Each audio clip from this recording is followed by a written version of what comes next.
Hello again, Ron with Sandcar Services, and today's tech talk is going to be on another Mendeola 2D. I haven't had one of these in a while, and this is going to be a great one for talk discussion. This is Frank's transmission, and he brought it in, dropped it off over the weekend. He's crossing his fingers he can get it for Halloween, and it looks like that may very well happen. But at the same time, it was popping out of third gear. He just wanted to know what was wrong with it. And I don't get to see these as often as I used to.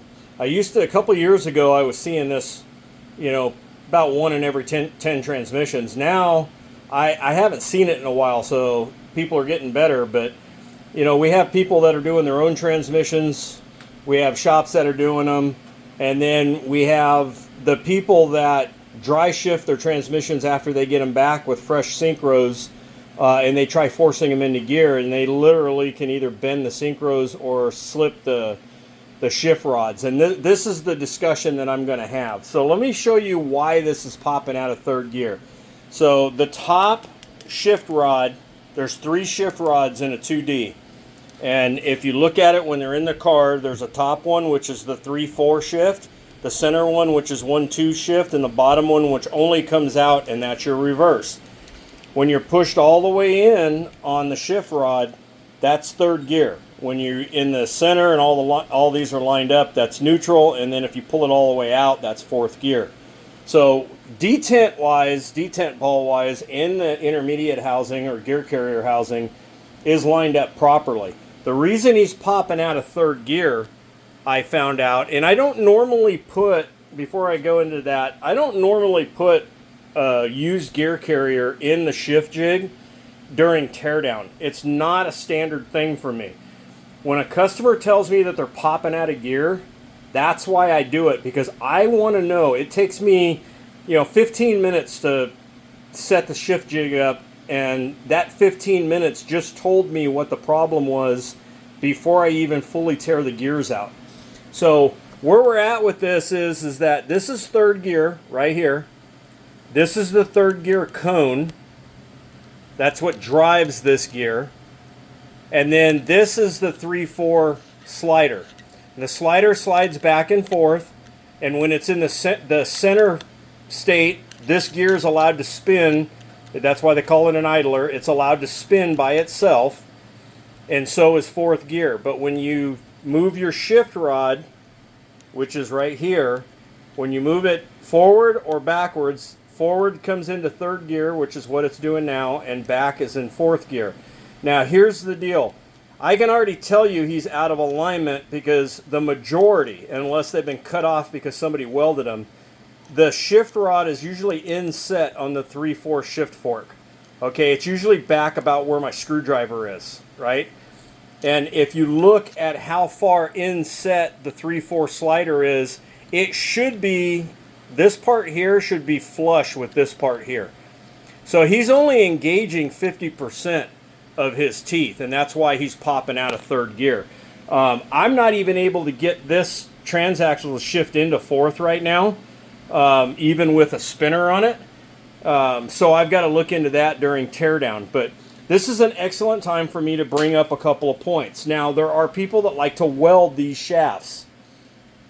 I'm opposed to it only because of how much extra labor it costs and how many parts can get damaged, especially the 1-2 shift rod, which for the longest time they're unavailable. The heavy duty ones that don't, the C cup right here, the stock ones used to break the ears off really easy, and then they came out with a stronger version of it, which actually this one looks like it's the stronger version, the solid steel one. But if you have to keep cutting these over and over again and it gets too short, right now I think there's only one company that has tried to make these, and that's Foltz, and they haven't actually told me they're available yet. So if they are, guys, let me know, because I want to buy a couple. But for me, this is the way I look at it. If I'm building this transaxle and it's going to be a race transmission and it's going to be under race abuse, like a Baja 500, Baja 1000, a 250, short course race or something like that, I would probably weld these myself too. But you got to remember, racers pay a higher price because of the race prep that's done. But when you race prep a 2D for Glamis, what I've been finding, and I haven't had anything show me otherwise yet, ever since I started using these ARP shift fork bolts, which is these bolts right here on both the 1-2 and then this is a 3-4. Now I've checked both of these and they're tight.